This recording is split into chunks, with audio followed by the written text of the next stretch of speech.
ഇന്ന് രാത്രിയിലും കർത്താവിൻ്റെ വിലയേറിയ സന്നിധിയിൽ നമുക്ക് ഒരുമിച്ച് ചേർന്ന് വരുവാൻ ദൈവം നൽകിയ സാവകാശത്തെ ഓർത്ത് സന്തോഷിക്കാം, ദൈവത്തെ സ്തുതിക്കാം. പ്രകൃതിയുടെ ഒത്തിരി പ്രതികൂലമായ സാഹചര്യങ്ങൾ ഈ ദിവസങ്ങളൊക്കെ ഉണ്ടായിരുന്നെങ്കിലും ഇത്രയും ക്ഷേമം നമുക്ക് കർത്താവ് തന്നിരിക്കുന്നതോർത്ത് നന്ദിയുള്ളവരായി ദൈവത്തെ സ്തുതിക്കാം. നമ്മുടെ പ്രത്യാശയെ പുതുക്കുന്ന പാട്ടുകളാണല്ലോ നമ്മൾ പാടാനിടയായിട്ട് തീർന്നത്. നാം സുവിശേഷത്തിൻ്റെ കാതലായ സത്യങ്ങളാണ് ഈ ദിവസങ്ങളിൽ ചിന്തിക്കുന്നത്. നാം പ്രാർത്ഥനയിൽ ഓർത്തതുപോലെ സുവിശേഷത്തിൻ്റെ ഏറ്റവും വലിയ അനുഗ്രഹമാണ് ദൈവം നമുക്ക് നൽകിയ പ്രത്യാശ എന്നുള്ളത്. അതുകൊണ്ട് നാം നമ്മുടെ പ്രത്യാശയെക്കുറിച്ച് ഓർക്കുമ്പോൾ നമ്മെ പ്രത്യാശയിലേക്ക് കൊണ്ടുവന്നതായ സുവിശേഷത്തിൻ്റെ മഹത്വം നമുക്ക് എപ്പോഴും ഓർക്കാനും നന്ദിയുള്ളവരായിരിക്കാനും ആവശ്യമുണ്ട്.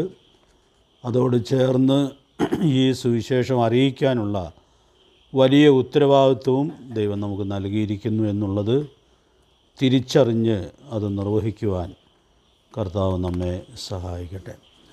മഹാനിയോഗത്തിൽ ഏറ്റവും പ്രധാനപ്പെട്ടൊരു സത്യമാണ് കഴിഞ്ഞ പല ക്ലാസ്സുകളായിട്ട് നമ്മൾ ചിന്തിച്ച് വരുന്നത്. പോയി പ്രസംഗിക്കണം.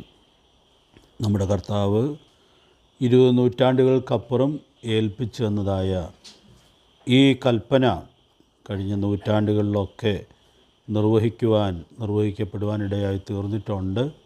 നമ്മുടെ തലമുറയിൽ അത് ഏറ്റവും വിശ്വസ്തമായി നാം ഓരോരുത്തരും നിർവഹിക്കുന്നു എന്നുള്ളത് സൂക്ഷ്മതയോടെ ഉറപ്പാക്കാനായിട്ട് കർത്താവ് നമുക്ക് ഏവർക്കും ധാരാളം ദൈവകൃപ നൽകട്ടെ.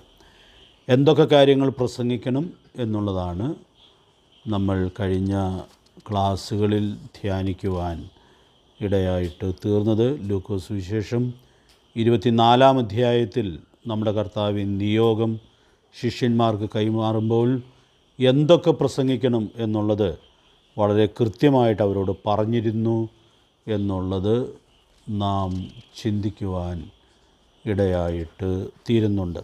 പ്രധാനമായിട്ടും 4 കാര്യങ്ങളാണ് പ്രസംഗിക്കാനായിട്ട് കർത്താവ് പറഞ്ഞത്. അതിൽ 3 കാര്യങ്ങൾ നമ്മൾ കഴിഞ്ഞ ദിവസങ്ങളിലെ ക്ലാസ്സുകളിൽ ഓർക്കാനായിട്ടിടയായിട്ട് തീർന്നു. ക്രിസ്തു കഷ്ടമനുഭവിച്ച് മരിച്ച കാര്യം പ്രസംഗിക്കണം. കർത്താവിൻ്റെ ഉയർത്തെഴുന്നേൽപ്പിനെ പ്രസംഗിക്കണം. 3-ാമത്തേതാണ് കഴിഞ്ഞ ക്ലാസ്സിൽ നമ്മൾ ചിന്തിച്ചത്. എൻ്റെ നാമത്തിലുള്ള മാനസാന്തരം പ്രസംഗിക്കണം. അപ്പോൾ നമ്മൾ ഈ ചിന്താവിഷയത്തിലൂടെ കടന്നു പോയപ്പോൾ നമ്മുടെ പ്രസംഗവും ജീവിതവും ചേർന്ന് പോകേണ്ടതാണ് എന്നുള്ളതായ കാര്യം ഓരോ കാര്യത്തിലും ചിന്തിക്കുവാൻ ഇടയായിട്ട് തീർന്നു. അതിൻ്റെ 3 കാര്യങ്ങളും ചിന്തിച്ചപ്പോൾ അതിൻ്റെ പ്രായോഗിക വശം നമ്മൾ ഓർക്കാനിടയായിട്ട് തീർന്നു. അത് ഞാൻ ആവർത്തിക്കേണ്ടതായ ആവശ്യമില്ലല്ലോ. പ്രസംഗം തുടരും തോറും അതേറ്റവും ശരിയായി നിർവഹിക്കും തോറും പ്രസംഗിക്കുന്നയാൾ നന്നായിക്കൊണ്ടിരിക്കും. അത് ഈ നിയോഗ നിർവഹണത്തിൻ്റെ ഏറ്റവും വലിയ അനുഗ്രഹമാണ്. അപ്പോൾ നമ്മുടെ കർത്താവ് ഏൽപ്പിച്ച ഈ ഉത്തരവാദിത്വം ഏറ്റവും ശരിയായി ചെയ്താൽ ആ കാര്യം നിർവഹിക്കുന്ന വ്യക്തിയുടെ ജീവിതം കൂടുതൽ ക്രമപ്പെടുവാൻ ഇടയായിട്ട് തീരും. കർത്തൃമേശയെക്കുറിച്ച് നമ്മൾ ചിന്തിക്കുമ്പോൾ അങ്ങനെയാണ്. അത് കർത്താവ് നൽകിയ കൽപ്പനയാണ്. അത് യോഗ്യമായിട്ട് ഒരാൾ ആചരിച്ചാൽ ഓരോ കർത്തൃദിവസത്തിലും ആചരണം കഴിയുന്തോറും ആചരിക്കുന്ന ആളുകൾ കൂടുതൽ നന്നായി ജീവിക്കുവാൻ ഇടയായിട്ട് തീരും. അപ്പോൾ നമുക്കിവിടെയും ഒക്കെ ഓർക്കാൻ കഴിയുന്നൊരു കാര്യം, നമ്മുടെ കർത്താവ് ഒരു കാര്യം പറഞ്ഞ് ചെയ്യുന്നത് ആ വ്യക്തിയുടെ ജീവിതം തന്നെ രൂപാന്തരപ്പെടുന്നതിന് മുഖാന്തരമായിട്ടിരിക്കും എന്നുള്ളതായ വലിയ സത്യം നമുക്കിവിടെ ഉൾക്കൊള്ളാനായിട്ട് സാധിക്കുകയാണ്. ഇന്ന് നമ്മളതിൻ്റെ 4-ാമത്തെ കാര്യമാണ് ചിന്തിക്കാനായിട്ട് പോകുന്നത്. മാനസാന്തരപ്പെടുന്നവർക്കുള്ള പാപമോചനം പ്രസംഗിക്കണം. നമുക്കറിയാം, സുവിശേഷ പ്രസംഗത്തിലെ ഏറ്റവും പ്രധാനപ്പെട്ട കാര്യമായിട്ടാണ് ഇത് ഇരിക്കുന്നത്. സുവിശേഷം നമ്മൾ പ്രസംഗിക്കുന്നത് ആളുകളെ ബോധവൽക്കരിക്കാനായിട്ടല്ല, പിന്നെയോ ആളുകളെ പാപമോചനത്തിലേക്ക് നയിക്കേണ്ടതിന് വേണ്ടിയാണ്. അപ്പോൾ ഈ ക്രിസ്തു കഷ്ടമനുഭവിച്ച് മരിച്ച കാര്യം പ്രസംഗിക്കുന്നതും 3-ാം നാൾ ഉയർത്തെഴുന്നേറ്റ കാര്യം പ്രസംഗിക്കുന്നതും മാനസാന്തരത്തിൻ്റെ മഹത്വം വെളിപ്പെടുത്തുന്നതും എല്ലാം പാപമോചനമെന്ന ഏറ്റവും സുപ്രധാനമായ അനുഗ്രഹത്തിലേക്ക് നമ്മുടെ കേൾവിക്കാരെ കൊണ്ടുവരേണ്ടതിന് വേണ്ടിയാണ്. അപ്പോൾ നമ്മളിവിടെ ഓർക്കേണ്ടുന്നൊരു കാര്യം, നമ്മളെ കർത്താവ് ഏൽപ്പിച്ചിരിക്കുന്ന ഈ ദൗത്യം എത്രയോ മഹത്തരമായിട്ടുള്ളതായൊരു ദൗത്യമാണ്. പാപത്തിൻ്റെ മോചനത്തിന് വേണ്ടിയുള്ള അധ്വാനത്തിൽ ഏർപ്പെട്ടിരിക്കുന്ന ജനത്തിൻ്റെ മുമ്പിലാണ് നമ്മൾ സുവിശേഷവുമായിട്ട് നിൽക്കുന്നത്. അധ്വാനിക്കുന്നവരും ഭാരം ചുമക്കുന്നവരുമായുള്ളവർ നിങ്ങളെല്ലാവരും എൻ്റെ അടുക്കൽ വരുവിനെന്ന് കർത്താവ് വിളിച്ചപ്പോൾ അവർക്ക് ഈ വഴിയിലുള്ള അധ്വാനമാണല്ലോ നമുക്കവിടെ ഓർക്കാനായിട്ട് സാധിക്കുന്നത്.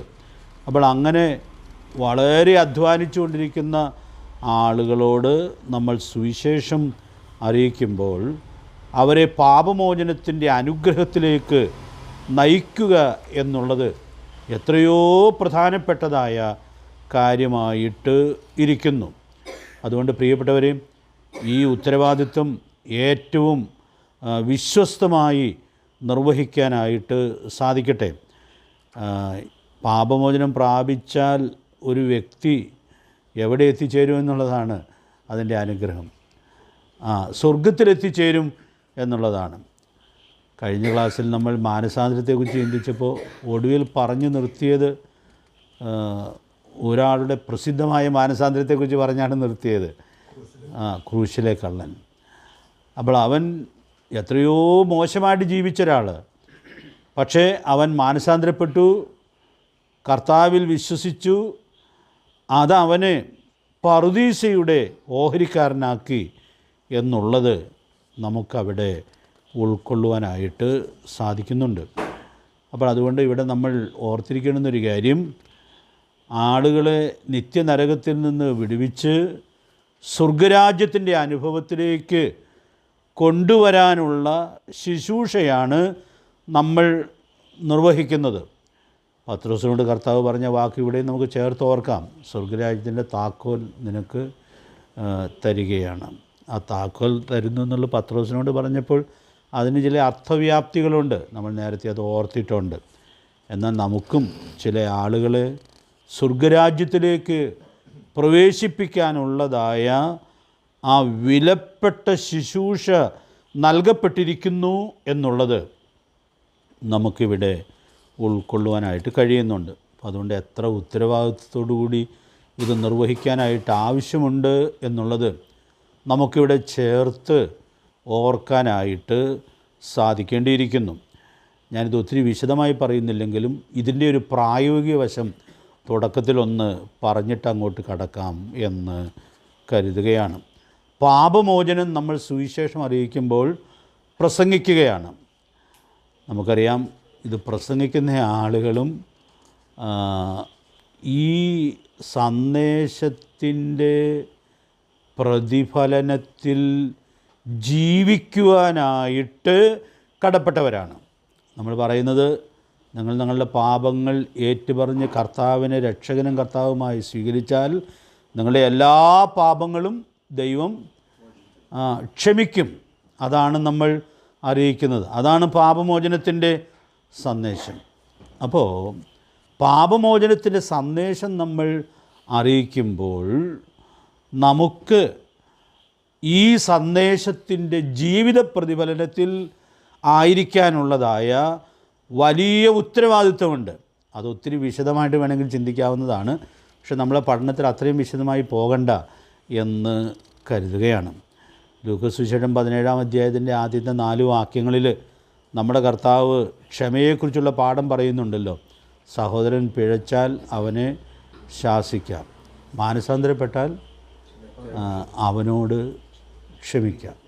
ദിവസത്തിൽ 7 വട്ടം നിന്നോട് പിഴയ്ക്കുകയും ഞാൻ മാനസാന്തരപ്പെടുന്നു എന്ന് പറയുകയും ചെയ്താൽ അവനോട് ക്ഷമിക്കാം.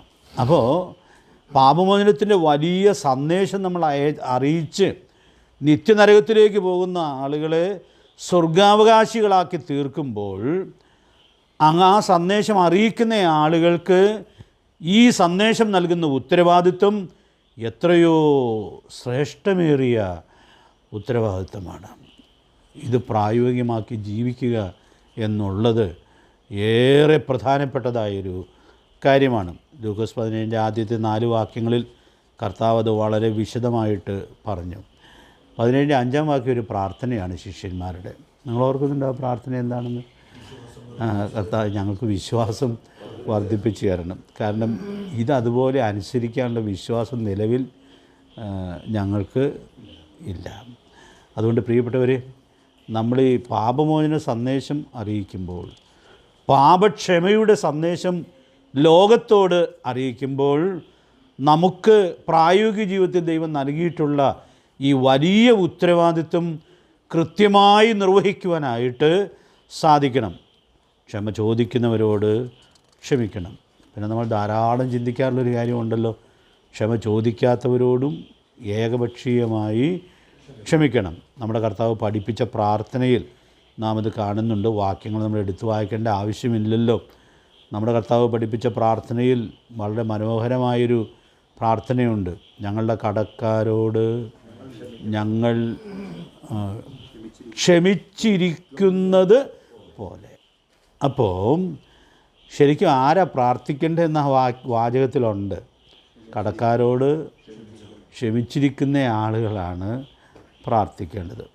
ഈ കടക്കാരെല്ലാം വന്ന് ക്ഷമ പറഞ്ഞിട്ടാണോ ക്ഷമിക്കുന്നത്? അല്ല, അങ്ങനെ വന്നു എന്ന് വരികയില്ല, വന്ന് ക്ഷമ പറഞ്ഞു എന്ന് വരികയില്ല. പക്ഷെ നീ പ്രാർത്ഥിക്കാനായിട്ട് ഒരുങ്ങുമ്പോൾ നീ കടക്കാരുടെ എല്ലാം ക്ഷമിച്ച് ഒരുക്കത്തോടെ പ്രാർത്ഥിക്കണം. വളരെ സുപരിതമായ മറ്റൊരു വാക്യം കൂടെ ഞാൻ ചേർത്ത് പറയുകയാണ്. മാർക്കോസ് സുവിശേഷം 11-ാം അധ്യായത്തിന് 25-26 വാക്യം നമുക്കറിയാം. നീ പ്രാർത്ഥിപ്പാൻ നിൽക്കുമ്പോൾ നിനക്ക് ആരോടെങ്കിലും വല്ലതും ഉണ്ടെങ്കിൽ അവനോട് ക്ഷമിക്കാം. അപ്പോൾ പ്രാർത്ഥനയ്ക്കുള്ള ഒരുക്കം എന്താണ്?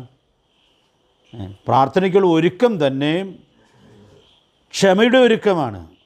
ആരോടും വഴക്കോ പിണക്കമോ വിദ്വേഷമോ പകയോ ഒന്നുമില്ലാത്ത ഹൃദയത്തോടു കൂടിയാണ് നാം പ്രാർത്ഥിക്കാനായിട്ട് ഒരുങ്ങേണ്ടത്. അപ്പം നമ്മൾ ഈ ചിന്തിക്കാൻ പോകുന്ന 4-ാമത്തെ കാര്യം പ്രായോഗിക ജീവിതത്തിൽ എത്രയോ പ്രധാനപ്പെട്ടതാണ് എന്നുള്ളത് നമുക്ക് ഇവിടെ ഉൾക്കൊള്ളാനായിട്ട് സാധിക്കുന്നുണ്ട്. ഞാനതിൽ ഒരു വാക്യം നമുക്കൊന്ന് വായിച്ചിട്ട് മുമ്പോട്ട് പോകാം എന്ന് കരുതുന്നു. കർത്താവ് ഈ പ്രാർത്ഥന പഠിപ്പിച്ചിട്ട് മത്തായി 6-ന്റെ 14-15 വാക്യങ്ങളിൽ ഈ വിഷയം ചുരുക്കമായിട്ട് വിശദീകരിക്കുന്നുണ്ട്. അത് കർത്താവ് പഠിപ്പിച്ച കാര്യമാണ്. മത്തായി 6-ന്റെ 14-15 വാക്യങ്ങൾ ഒന്ന് വായിച്ചോളൂ. നിങ്ങൾ മനുഷ്യരോട് അവരുടെ പിഴകളെ ക്ഷമിച്ചാൽ സ്വർഗ്ഗസ്ഥനായ നിങ്ങളുടെ പിതാവും നിങ്ങളോട് ക്ഷമിക്കും. നിങ്ങൾ മനുഷ്യരോട് പിഴകളെ ക്ഷമിക്കാനാലോ നിങ്ങളുടെ പിതാവ് നിങ്ങളുടെ പിഴകളെയും ക്ഷമിക്കും. അപ്പോൾ അവിടെ ഈ പ്രാർത്ഥനയിൽ പറഞ്ഞ ഒരു കാര്യത്തിന് മാത്രം കർത്താവ് വിശദീകരണം പറയുകയാണ്. നമ്മൾ ധാരാളം ചിന്തിച്ചിട്ടുള്ളത് കൊണ്ട് ഞാൻ ഒത്തിരി വിശദീകരണം പറയണം എന്ന് ആഗ്രഹിക്കുന്നില്ല. പക്ഷെ നമ്മുടെ ഇന്നത്തെ പ്രസംഗ വിഷയം നമ്മൾ ചിന്തിക്കുമ്പോൾ ഈ പ്രായോഗികമായ പാഠം വിസ്മരിക്കാനായിട്ട് പാടില്ല. അപ്പോൾ അവിടെ കർത്താവ് പറയുകയാണ്, നിങ്ങളുടെ കടക്കാരോട് നിങ്ങൾ ക്ഷമിച്ചാൽ നിങ്ങളുടെ പാപങ്ങൾ നിങ്ങളോടും ക്ഷമിക്കും. നിങ്ങളുടെ കടക്കാരോട് ക്ഷമിക്കുന്നില്ലെങ്കിൽ നിങ്ങളുടെ പാപങ്ങൾ നിങ്ങളോട് ക്ഷമിക്കുകയില്ല. അപ്പോൾ ഞാൻ പാപം ക്ഷമിക്കാതെ അതിൻ്റെ കണക്ക് മനസ്സിൽ വെച്ചുകൊണ്ട് ഞാൻ എൻ്റെ പാപം ഏറ്റുപറഞ്ഞാൽ ക്ഷമിക്കാൻ കർത്താവിന് ഉത്തരവാദിത്വം ഇല്ല. നമ്മുടെ കർത്താവിൻ്റെ പാപക്ഷമയെക്കുറിച്ച് നമ്മൾ ചിന്തിക്കുമ്പോൾ ധാരാളം ഓർക്കുമല്ലോ. അവൻ നമ്മോട് സകല അനീതിയും പോക്കി നമ്മെ ശുദ്ധീകരിപ്പാൻ തക്കവണ്ണം വിശ്വസ്തനും നീതിമാനുമാണ്. അതുകൊണ്ട് പ്രിയപ്പെട്ടവരെ, അനേക ദൈവമക്കൾ പരാജയപ്പെടുന്ന ഈ സ്ഥാനത്ത് നമുക്ക് ജയാളികളായിട്ട് തീരുവാൻ സാധിക്കേണ്ടിയിരിക്കുന്നു. അതുകൊണ്ട് ഞാൻ ഇങ്ങനെയൊന്ന് ചേർത്ത് പറയട്ടെ. നമ്മൾ സുവിശേഷം പ്രസംഗിക്കുമ്പോൾ യേശുക്രിസ്തുവിൻ്റെ നാമത്തിലുള്ള പാപമോചനത്തെക്കുറിച്ച് പ്രസംഗിക്കുമ്പോൾ പ്രായോഗികമായി എത്രയോ വലിയ ഉത്തരവാദിത്വമാണ് ഈ പ്രസംഗം ജീവിതപരമായി നമുക്ക് തരുന്നത്.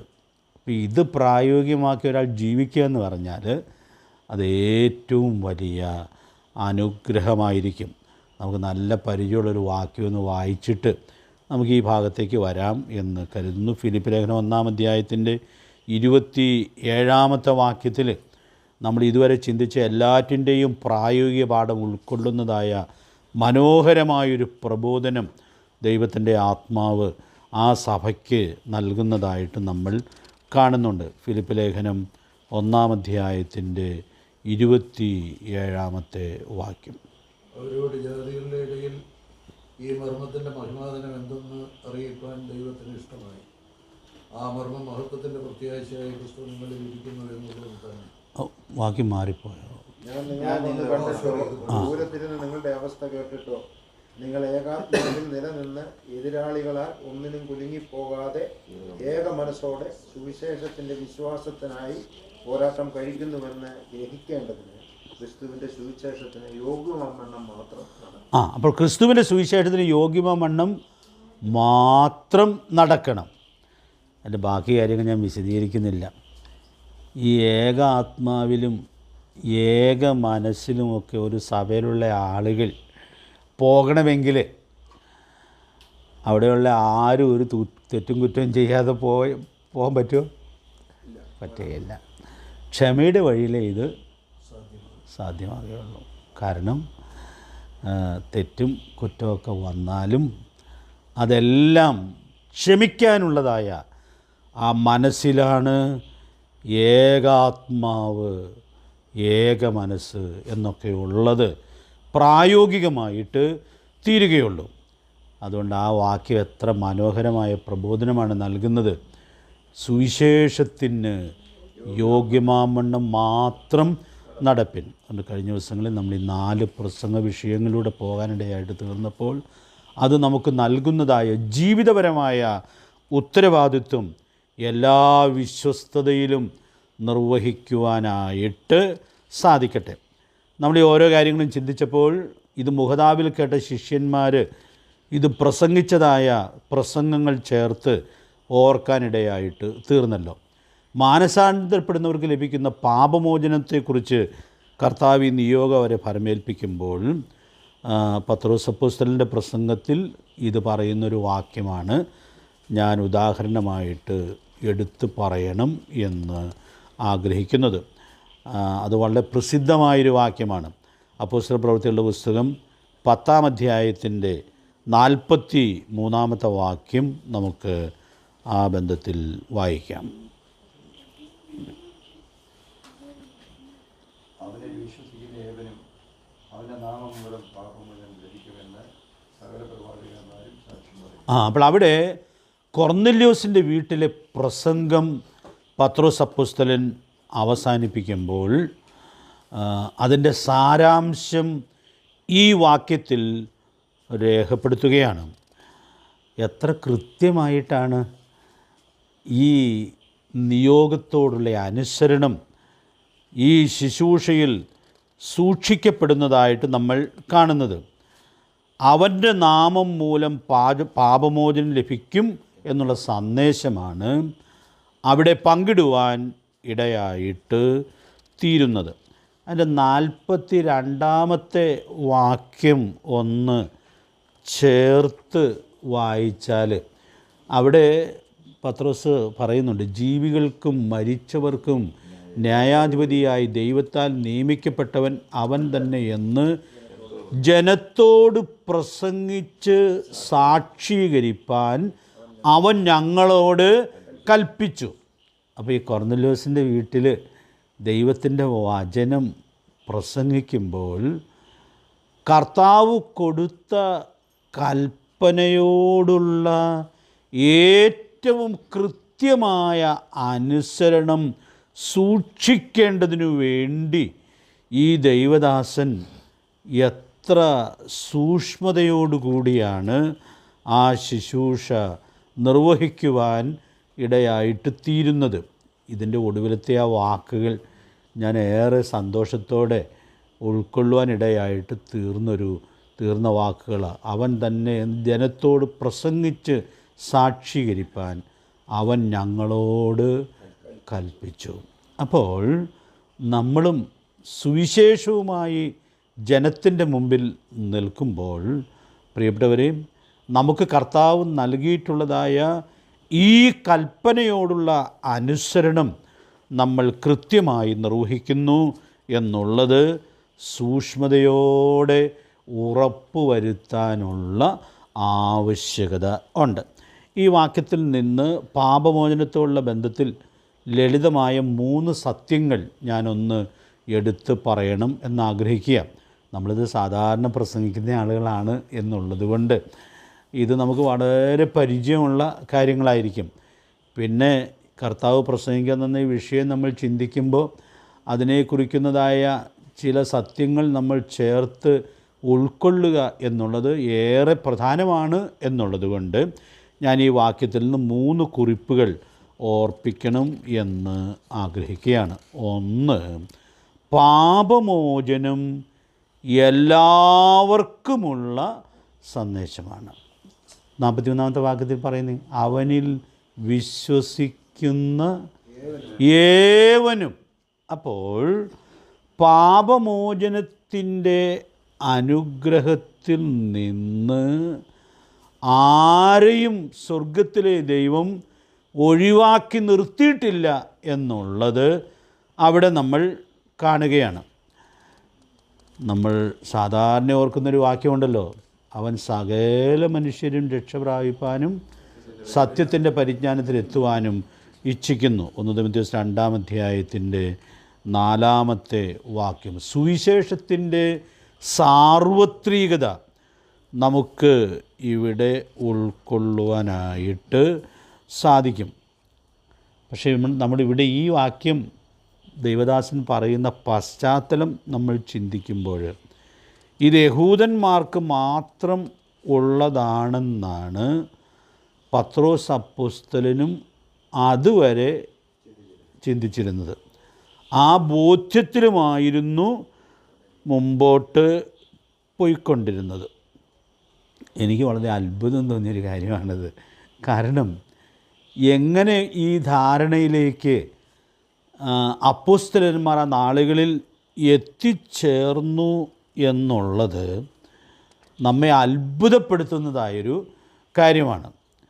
നമ്മളിപ്പോൾ വായിച്ച് ചിന്തിച്ചുകൊണ്ടിരിക്കുന്ന ആ വാക്യത്തിൽ തന്നെ ഇത് വ്യക്തമായി പറഞ്ഞിട്ടുണ്ട്. ലൂക്കോസ് 24-ാം അധ്യായത്തിൻ്റെ 47-ാമത്തെ വാക്യത്തിൽ നമ്മൾ അത് വളരെ കൃത്യമായി വായിക്കുന്നുണ്ട്. നമുക്ക് നല്ല പരിചയമുള്ള വാക്യമായതുകൊണ്ട് ഞാൻ ആ വാചകം അങ്ങ് പറയാം. യെരുശലേമിൽ തുടങ്ങി സകല ജാതികളിലും പ്രസംഗിക്കണം. അപ്പോൾ ഉയർത്തെഴുന്നേറ്റ കർത്താവ് ഈ നിയോഗം അവർക്ക് കൈമാറുമ്പോൾ യെരുശലേമിൽ തുടങ്ങണമെന്നും സകല ജാതികളിലും പ്രസംഗിക്കണം എന്നുമുള്ളത് അവിടെ വളരെ കൃത്യമായി വ്യക്തമാക്കിയിരുന്നു. നമ്മൾ നേരത്തെ ചിന്തിച്ചിട്ടുള്ളതായ പ്രസംഗിക്കണം എന്നുള്ള കാര്യം ചിന്തിച്ചപ്പോൾ ആദ്യം ചിന്തിച്ചൊരു വാക്യമുണ്ട്, മർക്കോസ് 16:15. പിന്നെ അവൻ അവരോട്, നിങ്ങൾ ഭൂലോകത്തിൽ ഒക്കെയും പോയി സകല സൃഷ്ടിയോടും സുവിശേഷം പ്രസംഗിപ്പിൻ. അപ്പോൾ അവിടെ ഈ മർക്കോസ് സുവിശേഷത്തിലെ നിയോഗവാചകം വായിക്കുമ്പോഴും ഭൂലോകത്തിൽ എല്ലായിടത്തും പോകാൻ പറഞ്ഞിട്ടുണ്ട്. സകല സൃഷ്ടിയോടും പ്രസംഗിക്കാനായിട്ടും പറഞ്ഞിട്ടുണ്ട്. അതെത്രയോ വ്യക്തമായിട്ട് നമ്മൾ കാണുകയാണ്. ഒരു വാക്യോടെ ഞാനിന്ന് പരാമർശിക്കട്ടെ. അപ്പോസ്തലപ്രവൃത്തികളുടെ 1-ാം അധ്യായത്തിൻ്റെ 8-ാമത്തെ വാക്യത്തിൽ, എന്നാൽ പരിശുദ്ധാത്മാവ് നിങ്ങളുടെ മേൽ വരുമ്പോൾ നിങ്ങൾ ശക്തി ലഭിച്ചിട്ട് യെരുശലേമിലും യഹൂദിലെല്ലായിടത്തും ശമരിയിലും ഭൂമിയുടെ അറ്റത്തോളവും എൻ്റെ സാക്ഷികളാകും. അപ്പോൾ ഈ വാക്യത്തിലെല്ലാം നമ്മുടെ കർത്താവ് ഈ നിയോഗം അതെല്ലാവരെയും അറിയിക്കാനുള്ളതാണ് എന്നുള്ളത് എത്രയോ വ്യക്തമായിട്ട് പറഞ്ഞിരുന്നു. ഈ വാക്യങ്ങൾക്കൊക്കെ ഒരു പ്രത്യേകതയുണ്ടല്ലോ. എല്ലാം കർത്താവ് പുനരുദ്ധാനത്തിന് ശേഷം നൽകിയതായ കൽപ്പനയായിട്ടാണ് ഇരിക്കുന്നത്. അപ്പോൾ എവിടെയൊക്കെ പ്രസംഗിക്കണം, ആരോടൊക്കെ പ്രസംഗിക്കണം എന്ന് വളരെ കൃത്യമായിട്ട് വെളിപ്പെടുത്തിയിരുന്നു. ഈ 10-ാം അധ്യായം വരെ എന്തുകൊണ്ടാണ് ഈ വാക്കുകൾ മനസ്സിലാകാതെ പോയത് എന്നുള്ളത് നമുക്ക് വളരെ അത്ഭുതം തരുന്നതായൊരു കാര്യമാണ്. മനസ്സിലാകാതെ പോയ വേറൊരു കാര്യമുണ്ടല്ലോ. കർത്താവ് മരണത്തെക്കുറിച്ച് പറഞ്ഞപ്പോഴെല്ലാം എന്തിനെക്കുറിച്ചും കൂടെ പറഞ്ഞായിരുന്നു, പുനരുദ്ധാനത്തെക്കുറിച്ചും പറഞ്ഞായിരുന്നു. പക്ഷേ ഈ പുനരുദ്ധാനം എന്നുള്ളത് അവരെ ഒന്ന് വിശ്വസിപ്പിച്ചെടുക്കാനായിട്ട് കർത്താവ് എന്തൊരു ബദ്ധപ്പാടാണ് പിന്നെ ചെയ്തതായിട്ട് നമ്മൾ കാണുന്നത്. കാരണം ഈ മരണത്തെക്കുറിച്ച് കേട്ടത് തന്നെ അവർക്ക് അസഹിഷ്ണുതയായി തോന്നി. അപ്പോൾ അതുകൊണ്ട് അതിനപ്പുറത്തേക്ക് പറഞ്ഞ കാര്യങ്ങൾ അവരത്ര ഗൗരവമായിട്ട് ഏറ്റെടുത്തില്ല എന്നുള്ളത് നമുക്കിവിടെ മനസ്സിലാക്കാനായിട്ട് സാധിക്കുന്നുണ്ട്. അപ്പോൾ അതുകൊണ്ട് ഞാൻ വളരെ ഭയത്തോടെ ചിന്തിച്ചിട്ടുള്ളൊരു കാര്യമാണ്, ഇന്ന് പോലെ ഓർത്തൊരു കാര്യമാണ്. വചനത്തിൽ വളരെ കൃത്യമായി പറഞ്ഞിരിക്കുന്ന കാര്യങ്ങളും ചില ആളുകൾക്ക് മനസ്സിലായിക്കൊള്ളണമെന്ന് നിർബന്ധമില്ല. അവരെ ഒത്തിരി കുറ്റപ്പെടുത്താനും നമുക്കൊരു വിഷമമാണ്.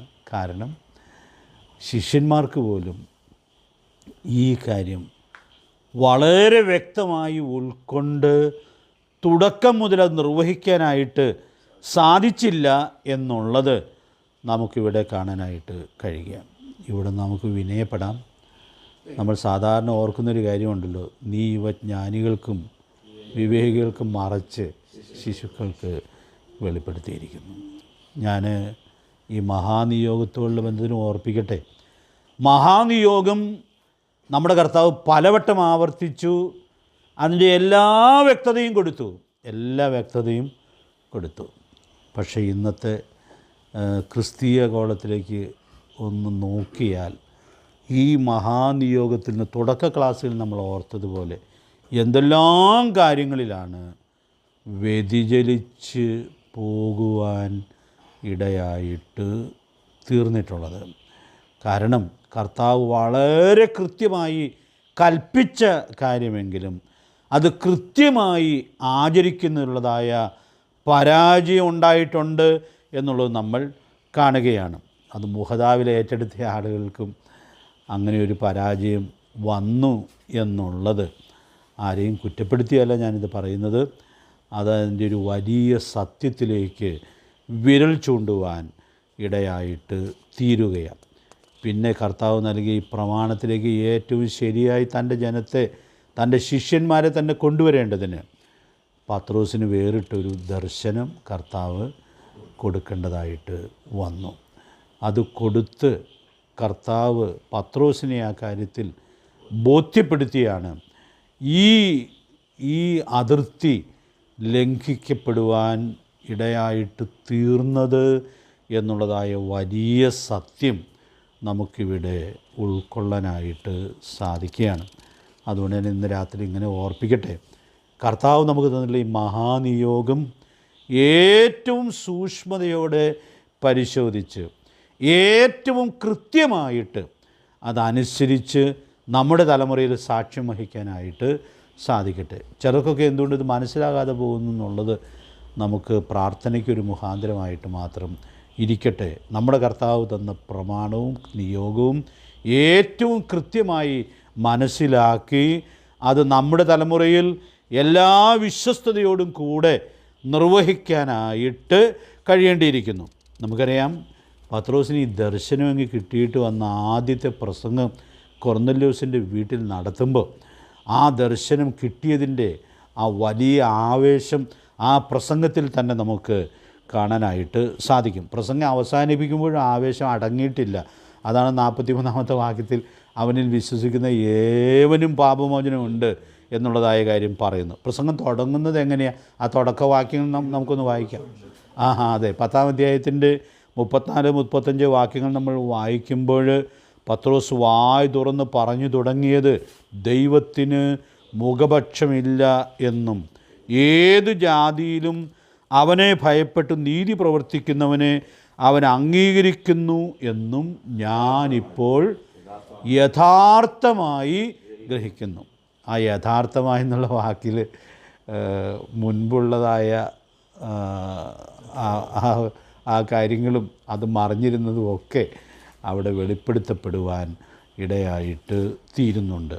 പ്രിയപ്പെട്ടവരെ, ഞാൻ ഓർപ്പിക്കാനായിട്ട് ആഗ്രഹിക്കുന്നതായ കാര്യം, നമ്മുടെ കർത്താവ് നൽകിയിട്ടുള്ള നിയോഗവും അതിൻ്റെ മഹത്വവും ഒക്കെ മറയിടത്തക്കവണ്ണം ശത്രു എങ്ങനെയും പ്രവർത്തിക്കാനുള്ളതായ സാധ്യതയുണ്ട്. കൊരിന്ത്യത്തിൽ നമ്മൾ വായിക്കുന്നുണ്ടല്ലോ, തേജസ്സുള്ള സുവിശേഷത്തിൻ്റെ പ്രകാശനം ശോഭിക്കാതിരിക്കേണ്ടതിന് ഈ ലോകത്തിൻ്റെ ദൈവം അവിശ്വാസികളുടെ മനസ്സ് കുരുടാക്കുകയാണ്. അപ്പോൾ സുവിശേഷത്തിൻ്റെ പ്രകാശനത്തിലേക്ക് ആളുകൾ വരാതെ വണ്ണം അവിശ്വാസികളുടെ മനസ്സ് പിശാച് കുരുടാക്കുന്നു. ഇതറിയിക്കേണ്ട ആളുകളുടെ മനസ്സിനെയും ശരിയായ നിലയിൽ തുറക്കപ്പെടാതിരിക്കത്തക്കവണ്ണം പിശാച് പ്രവർത്തിക്കുന്നുള്ളതായ സാധ്യതയുണ്ട് എന്നുള്ളത് നമുക്കിവിടെ മനസ്സിലാക്കാനായിട്ട് സാധിക്കുകയാണ്. അതുകൊണ്ട് ഞാനിവിടെ ഓർപ്പിക്കാനായിട്ട് ആഗ്രഹിക്കുന്നതായ കാര്യം, നമ്മുടെ കർത്താവ് നൽകിയതായ ഈ നിയോഗത്തിൻ്റെ മഹത്വവും വിശ്വസിക്കുന്ന ഏവനും പാപമോചനമുണ്ട് എന്നുള്ളതായ ആ സത്യവും എല്ലാ പ്രാധാന്യത്തിലും നമുക്ക് ഉൾക്കൊള്ളാനും ആ ഉൾക്കാഴ്ചയോടു കൂടി കർത്താവ് നൽകിയിട്ടുള്ളതായ നിയോഗം നിർവഹിക്കാനും കർത്താവ് നമ്മെ സഹായിക്കട്ടെ. അപ്പോസ്തലപ്രവൃത്തി 4:12 പത്രോസ് തന്നെയാണല്ലോ പ്രസംഗിക്കുന്നത്, മറ്റൊരുത്തനും രക്ഷയില്ല, നാം രക്ഷിക്കപ്പെടുവാൻ ആകാശത്തിനും കീഴിൽ മനുഷ്യരുടെ നൽകപ്പെട്ട വേറൊരു നാമവും ഇല്ല. അതുകൊണ്ട് പ്രിയപ്പെട്ടവരെ, ഈ നാമത്തിലുള്ള പാപമോചനം അത് എല്ലാവർക്കുമുള്ളതാണ് എന്നുള്ളതായ ആ വലിയ സത്യത്തെ എല്ലാ വ്യക്തതയിലും വെളിപ്പെടുത്താനായിട്ട് കർത്താവ് നമ്മെ സഹായിക്കട്ടെ. രണ്ടാമത് ഞാൻ ആ ബന്ധത്തിൽ ഓർപ്പിക്കാൻ ആഗ്രഹിക്കുന്ന കാര്യം, യേശുക്രിസ്തുവിൻ്റെ നാമം മൂലമാണ് പാപമോചനം. അതവിടെ ആ പ്രസംഗത്തിൽ എടുത്തു പറയുന്നുണ്ട്. അവനിൽ വിശ്വസിക്കുന്ന ഏവനും അവൻ്റെ നാമം മൂലം പാപമോചനം.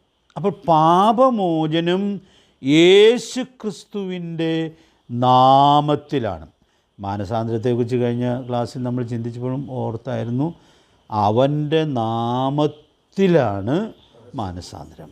അപ്പോൾ ഇവിടെ ആ സത്യം തന്നെ ആവർത്തിച്ച് ഉറപ്പിക്കുകയാണ്. അവൻ്റെ നാമത്തിലാണ് പാപമോചനം. അപ്പോൾ ഈ സത്യം തിരുവെഴുത്തിൽ എത്രയോ വ്യക്തമായിട്ട് ആവർത്തിക്കപ്പെടുന്നതായിട്ട് നമ്മൾ കാണുന്നുണ്ട്. ഒത്തിരി വാക്യങ്ങളിലുണ്ടത്. 1 കൊരിന്ത്യർ 6-ാം അധ്യായത്തിൻ്റെ 11-ാമത്തെ വാക്യത്തിൽ കൊരിന്ത്യർ ദൈവകൃപയിലേക്ക് വന്നതായ കാര്യം പറയുമ്പോൾ, അവരുടെ ഒന്നാമത്തെ അനുഭവത്തെക്കുറിച്ച് പറയുമ്പോൾ ഈ കാര്യം ദൈവത്തിൻ്റെ ദാസൻ അവിടെ എടുത്തു പറയുന്നുണ്ട്. ആ വാക്യം നമുക്ക് നല്ല പരിചയമുള്ള വാക്യമാണ്. നിങ്ങളും ചിലർ ഈ വകക്കാരായിരുന്നു, എങ്കിലും നിങ്ങൾ കർത്താവായ യേശുക്രിസ്തുവിൻ്റെ നാമത്തിലും നമ്മുടെ ദൈവത്തിൻ്റെ ആത്മാവിനാലും നിങ്ങളെ തന്നെ കഴുകി ശുദ്ധീകരണവും നീതീകരണവും പ്രാപിച്ചിരിക്കുന്നു. അപ്പോൾ അവരുടെ പൂർവകാല അനുഭവത്തെക്കുറിച്ച് ഓർപ്പിക്കുമ്പോഴും അവർക്ക് കിട്ടിയതായ ആ പാപമോചനം കർത്താവിൻ്റെ നാമത്തിലായിരുന്നു എന്നുള്ളത് എത്രയോ വ്യക്തമായിട്ട് അവിടെ പറയുകയാണ്. നമ്മൾ വിഷയത്തിൽ ഒത്തിരി വിശദീകരിക്കേണ്ട ആവശ്യമില്ലെങ്കിലും നിങ്ങളും ചിലർ ഈ വകക്കാരായിരുന്നു എന്ന് പറഞ്ഞപ്പോൾ ഏതു വകക്കാരായിരുന്നു എന്നുള്ളത് വെളിപ്പെടുത്താനായിട്ട് അതിൻ്റെ മുൻ വാക്യത്തിൽ 10 കൂട്ടം പാപങ്ങളുടെ ഒരു ലിസ്റ്റ് ദൈവത്തിൻ്റെ ദാസൻ പറയുന്നുണ്ടല്ലോ. ദുർനടപ്പുകാർ, വിഗ്രഹാരാധികൾ, വ്യഭിചാരികൾ, സ്വയഭോഗികൾ, പുരുഷകാമികൾ, കള്ളന്മാർ, അത്യാഗ്രഹികൾ, മദ്യപന്മാർ, വാവിഷ്ഠാനക്കാർ, പിടിച്ചുപറിക്കാർ. അപ്പോൾ ഈ ലിസ്റ്റ് പറഞ്ഞിട്ടാണ് പറയുന്നത് നിങ്ങളും ചിലർ ഈ വകക്കാർ ആയിരുന്നു. അപ്പം ഞാൻ ആ ലിസ്റ്റ് ഒന്ന് പറഞ്ഞത്, ഏത് പാപിക്കും മോചനമുണ്ട്, ഏത് പാപത്തിനും മോചനമുണ്ട്. അതെത്ര ഭംഗിയായിട്ടാണ് ദൈവത്തിൻ്റെ ദാസൻ അവിടെ ഓർപ്പിക്കുന്നതായിട്ട് നമ്മൾ കാണുന്നത്. ഇവിടെ ഒരു പ്രായോഗിക പാഠമുണ്ട് കേട്ടോ. എന്തിനാ ഈ 1 കൊരിന്ത്യർ 6-ാം അധ്യായത്തിൽ വന്ന് ഇവരുടെ പൂർവ്വകാലം ഓർപ്പിക്കാനും സുവിശേഷം വിശ്വസിച്ച് അവർ കൃപയിലേക്ക് വന്ന 1-ാം നാളിനെ അനുസ്മരിപ്പിക്കാനും ഇടയായിട്ട് തീർന്നത് എന്നുള്ളത് നമുക്കറിയാമായിരിക്കാം. എങ്കിലും ഒരു വാചകത്തിൽ ഞാനൊന്ന് ഓർപ്പിക്കട്ടെ. 1 കൊരിന്ത്യർ 5-ാം അധ്യായത്തിൽ അവരുടെ സഭയ്ക്ക് അകത്തുള്ള ഗുരുതരമായൊരു പാപത്തെക്കുറിച്ച് പറയുക. 6-ാം അധ്യായത്തിൻ്റെ തുടക്കവാക്യത്തിലും വാക്യങ്ങളിലും സാമ്പത്തികമായി കൊരിന്ത് സഭയിലുള്ളതായ നടന്നു വരുന്ന ചില പാപങ്ങൾ, അന്യായം, അതൊക്കെ വിശദീകരിക്കുകയാണ്. അന്യായം പരിഹരിക്കാൻ അവരെവിടെ പോവുകയാണ്? അതെ, കോടതിയിൽ പോവുകയാണ്. ഇന്നത്തെ ഭാഷയിൽ അവിശ്വാസികളുടെ മുമ്പിൽ പോവുകയാണ്. അപ്പോൾ ഈ സാമ്പത്തിക മേഖലയിലുള്ളതായ പാപവും ധാർമ്മിക മേഖലയിൽ അകത്തുള്ള പാപവും എല്ലാം അതിൻ്റെ ഗൗരവം ചൂണ്ടിക്കാണിച്ചിട്ട് അതിനുള്ള പ്രബോധനവും കൊടുത്തിട്ട് ഇവിടെ ഒന്നാമതുണ്ടായ അനുഭവത്തിലേക്ക് ദൈവത്തിൻ്റെ ദാസൻ വിരൽ ചൂണ്ടുകയാണ്. നിങ്ങൾ അന്ന് സുവിശേഷം കേട്ടപ്പോൾ, യേശുക്രിസ്തുവിനെ രക്ഷകനും കർത്താവുമായി സ്വീകരിച്ചപ്പോൾ നിങ്ങൾക്ക് കിട്ടിയ ആ പാപമോചനം എന്നുള്ളത് എന്തോരു ഗുരുതരമായ പാപത്തിൽ നിന്നൊക്കെ ഉള്ളതായ മോചനമാണ് കർത്താവ് തന്ന് നിങ്ങളെ ഈ കൃപയിലേക്ക് കൊണ്ടുവന്നത് എന്നുള്ളതായ കാര്യം അവരെ ഓർപ്പിക്കുകയാണ്. അതിലൊരു വലിയ സത്യമുണ്ട് കേട്ടോ. നമ്മുടെ ജീവിതം ശരിയായിട്ട് നയിക്കാൻ സാധിക്കണം എന്ന് വരികിൽ നമ്മൾ കൂടെ ഓർക്കാറുള്ളൊരു വാക്യം 2 പത്രോസ് 1:9, നമ്മുടെ മുമ്പിലത്തെ പാപങ്ങളുടെ ശുദ്ധീകരണം നമ്മൾ ഓർക്കണം. മുമ്പിലത്തെ പാപങ്ങളുടെ ശുദ്ധീകരണം ഓർക്കുന്നവർക്ക് ഓരോ ദിവസവും പാപത്തിന്മേൽ വിജയം വരിച്ച് വിശുദ്ധരായിട്ട് ജീവിക്കുവാൻ സാധിക്കുകയുള്ളൂ. അപ്പോൾ ഞാൻ ഈ പാപമോചനത്തെക്കുറിച്ചുള്ളതായ പാഠം പറയുമ്പോൾ ഓർപ്പിക്കുക, നമുക്ക് ഒരിക്കൽ പാപമോചനം കിട്ടി എത്രയോ വർഷങ്ങൾക്ക് മുമ്പാണ്. പക്ഷേ അത് എല്ലാ ദിവസവും ഓർക്കണം. കാരണം നമ്മൾ വിശ്വസിച്ചപ്പോൾ നമ്മെ കർത്താവ് എത്ര ഉന്നതമായ അനുഗ്രഹത്തിലേക്കാണ് അന്ന് കൊണ്ടുവരുവാൻ ഇടയായിട്ട് തീർന്നത്. ഈ കൂട്ടുദാസനോട് 100 വെള്ളിക്കാശ് ക്ഷമിക്കാത്ത ഒരുത്തിന് പറ്റിയ കുഴപ്പം നമ്മൾ ഇടയ്ക്കിടയ്ക്ക് ഓർക്കാറുണ്ടല്ലോ. അവന് കിട്ടിയ 10,000 താലന്തിൻ്റെ ഇളവ് അവൻ മറന്നുപോയി. അതാണ് യജമാനെ ഏറ്റവും അത്ഭുതപ്പെടുത്തിയത്. 10,000 താലന്ത് ഞാൻ ഇളച്ചു കൊടുത്തിട്ട് ഇവന് 100 വെള്ളിക്കാശ് കൂട്ടുദാസനോട് ക്ഷമിക്കാൻ പറ്റിയില്ലേ എന്നുള്ളത് ആ യജമാനെ എത്രയോ വേദനിപ്പിക്കുവാൻ ഇടയായിട്ട് തീർന്നു. അതുകൊണ്ട് പ്രിയപ്പെട്ടവരെ, ഈ നാമത്തിൽ അവരനുഭവിച്ചതായ പാപമോചനത്തിൻ്റെ വലിപ്പം ഓരോ ദിവസവും തിരിച്ചറിഞ്ഞ് ജീവിക്കുന്നവർക്ക് ഇതിൻ്റെ പ്രായോഗിക വശത്ത് ജയാളികളായിട്ട് സാക്ഷ്യം വഹിക്കുവാനായിട്ട് സാധിക്കുകയുള്ളൂ. ദൈവത്തിൻ്റെ പരിശുദ്ധാത്മാവ് നമുക്ക് അതിനാവശ്യമായ ദൈവകൃപ നൽകട്ടെ. അപ്പോൾ ഈ നാമത്തിലാണ് പാപമോചനം. ഇനി ആ നാമത്തിൻ്റെ മഹത്വം ഞാൻ വിശദമായിട്ട് പറയേണ്ട ആവശ്യമില്ല എന്ന് വിചാരിക്കുന്നു. എങ്കിലും ഞാനിന്ന് പകൽക്കാലം അതല്പം വിശദമായിട്ട് ഓർത്തിയൊരു കാര്യമാണ്. നമുക്കെല്ലാം അറിയാവുന്ന കാര്യമായതുകൊണ്ട് ഞാനൊരു സൂചന മാത്രം പറഞ്ഞ് ഇന്നത്തെ ക്ലാസ് അവസാനിപ്പിക്കാം എന്ന് ആഗ്രഹിക്കുകയാണ്. നമുക്ക് പാപമോചനം ലഭിച്ച ഈ നാമം ലോക ചരിത്രത്തിലെ നിസ്തുല്യമായിട്ടുള്ള നാമമാണ്. ആ കർത്താവാണ് വിശുദ്ധ പ്രജയായിട്ട് ജനിച്ചത്. ലൂക്കോസ് 1:35 വായിക്കേണ്ട ആവശ്യമില്ലല്ലോ. ആകയാൽ ഉത്ഭവിക്കുന്ന വിശുദ്ധ പ്രജ ദൈവപുത്രൻ എന്ന് വിളിക്കപ്പെടും. വിശുദ്ധ പ്രജയായിട്ട് ജനിച്ച നമ്മുടെ കർത്താവ്, പവിത്രമായിട്ട് ജീവിച്ച നമ്മുടെ കർത്താവ്. എബ്രായരുടെ 26 ഇടയ്ക്കിടയ്ക്ക് ഓർക്കാറുണ്ട്.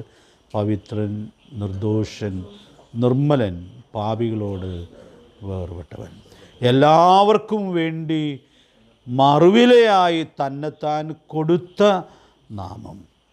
ആ റെഫറൻസ് നമുക്കറിയാമല്ലോ. 1 തിമോഥെയോസ് 2:6 5ഉം 6ഉം വാക്യങ്ങളിൽ നമുക്കത് വായിക്കാനായിട്ട് കഴിയുന്നുണ്ട്.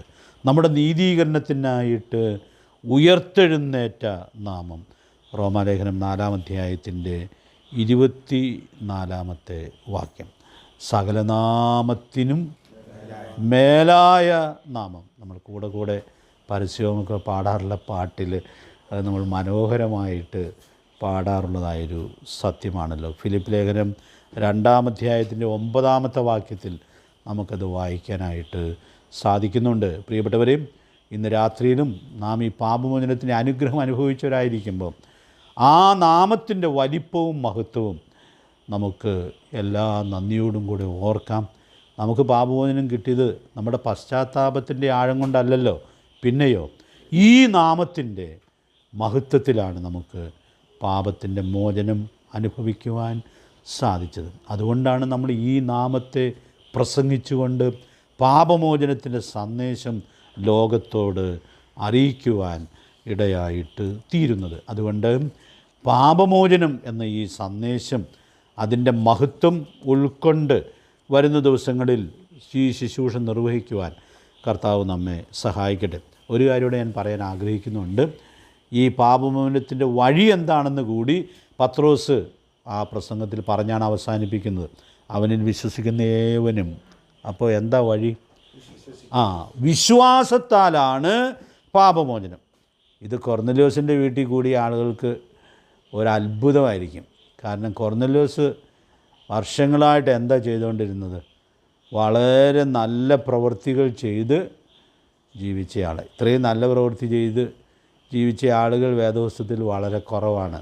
മാനസാന്തരപ്പെടുന്നതിന് മുമ്പ്, മാനസാന്തരപ്പെട്ട ശേഷം അങ്ങനെയൊക്കെ ജീവിച്ച ആളുകളുണ്ട്. മാനസാന്തരപ്പെടുന്നതിന് മുമ്പ് ഇങ്ങനെ ജീവിച്ചവർ വളരെ കുറവാണ്. പക്ഷേ അവിടെ ഈ വാക്കുകൾ കൊർന്നല്യോസിനെയും അവിടെ ചേർന്നിരുന്നവരെയും, കൊർന്നല്യോസിനെ അറിയാവുന്നവരാണ് അവിടെ ഒരുമിച്ച് വന്നിരിക്കുന്നത്, അവരെ അത്ഭുതപ്പെടുത്തി കാണും. ഈ പാപമോചനം പ്രവൃത്തികളാലല്ല, പിന്നെ വിശ്വാസത്താലാണ്. അതിൻ്റെ അല്പം വിശദീകരണം ഞാൻ അടുത്ത ക്ലാസ്സിൽ പറയാനായിട്ട് ശ്രമിക്കാം. പ്രിയപ്പെട്ടവരെ, നമ്മെ കർത്താവ് പ്രസംഗിക്കാൻ ഏൽപ്പിച്ചിരിക്കുന്ന ഈ വിഷയം അതിൽ തന്നെ എത്രയോ മഹത്തരമാണ്, എത്ര ജീവിതസ്പർശിയാണ്.